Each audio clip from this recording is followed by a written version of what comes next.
How's it going, everybody? Today I'm reviewing the new film directed by Denis Villeneuve, the follow-up to 1982's Blade Runner, directed by Ridley Scott, Blade Runner 2049, starring Ryan Gosling and Harrison Ford.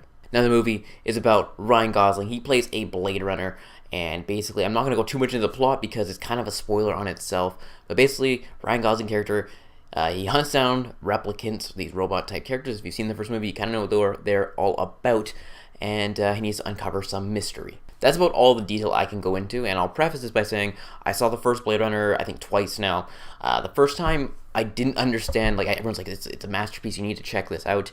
I watched it, and I honestly was completely underwhelmed a little bit. I mean, it wasn't bad, I just was like, I don't get why it's so acclaimed. I watched it then a second time last week in preparation for this movie, and wound up actually enjoying it a lot more because I guess I knew what the story was about, so I really appreciated it a little bit more that time. I still don't think it's one of my favorite movies of all time or anything like that, but I appreciate the movie and I enjoyed it.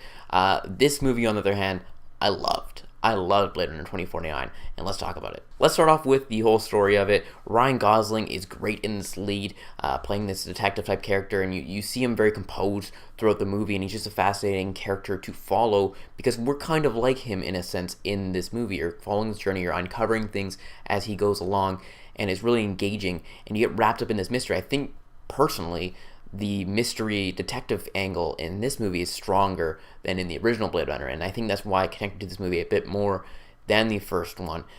It's just, I don't know, it's more engaging, and the way they kind of the way they bring back Harrison Ford into this movie, it's not forced, it seems seamless, and it kind of fits in with what's going on in the movie. Of course, one of the big things with Denis Villeneuve's movies, especially when he's paired with Roger Deakins on as a director of photography, cinematographer there, is it looks breathtaking in this movie. The visuals in this thing are insane.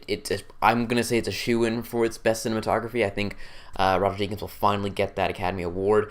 Best visual effects, it also has a good shot at taking, because it seems very practical, the effects, but also, again, there's CGI elements to it because it's not in this real world, but it feels real, it feels lived in, much like the original Blade Runner, how it was revolutionary in visual effects. I think this movie, again, it's not necessarily as revolutionary, but it just looks so real, it feels so lived in, it doesn't feel so CGI, but you, at the same time, you know this in the back of your mind, that this isn't a real place that you're visiting, this is fictional, it's all made up, but at the same time, it feels like it could be real. So I think they pull a fantastic job, like set design, like all those technical awards. I think it's going to be similar to a Mad Max Fury Road come Oscar season, just because of all the technical achievements that this movie brings to the screen. Another big positive of this thing is the score.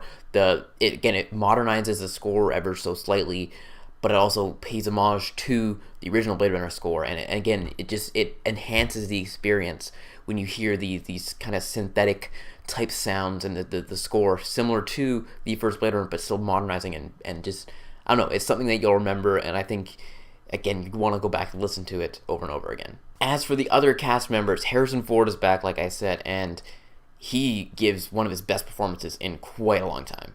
I think by far this is like one of his best performances. I don't even know when, like, he was great in Force Awakens. I'm not saying like he was not good in that movie, but in this movie, he brings such emotional depth, especially with some scenes later down in the movie that it resonates with you. You feel connected to it, even if you're not the biggest Blade Runner fan, or say you haven't seen Blade Runner. I'll go with that. If you haven't seen Blade Runner, I think because of some of the callbacks that they do give to the first movie through Harrison Ford's character, I think you'll still connect with it, even not seeing the first movie, because of Harrison Ford's performance. I think it's that good a performance from Harrison Ford. The supporting cast is also great. The person, I don't know all the actor and actress names, but Jared Leto was great. He's not in it maybe as much as you think. You know, he's on the poster, but he's not in it all that much.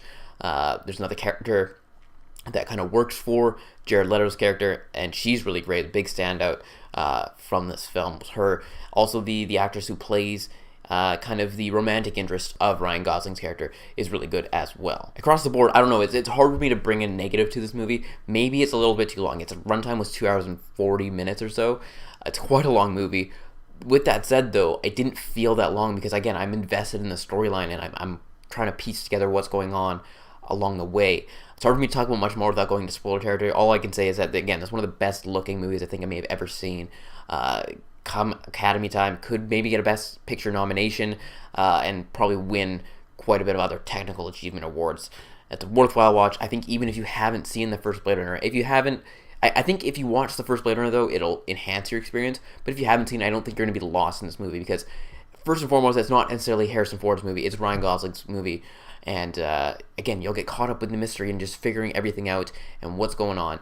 So definitely check out Blade Runner 2049. So with all that said, I give Blade Runner a movie rating of a 9.5 out of 10. Maybe just a little bit too long, and that's really all I can pinpoint that's a negative. Maybe it's a little slow at parts. Again, it's hard for me to nitpick it. It's because it is such a great movie. As I'm enjoying rating, I'm also going to go 9.5 out of 10 because, I don't know, I found myself liking it even more as I thought about it on the car ride home and just thinking about it even today.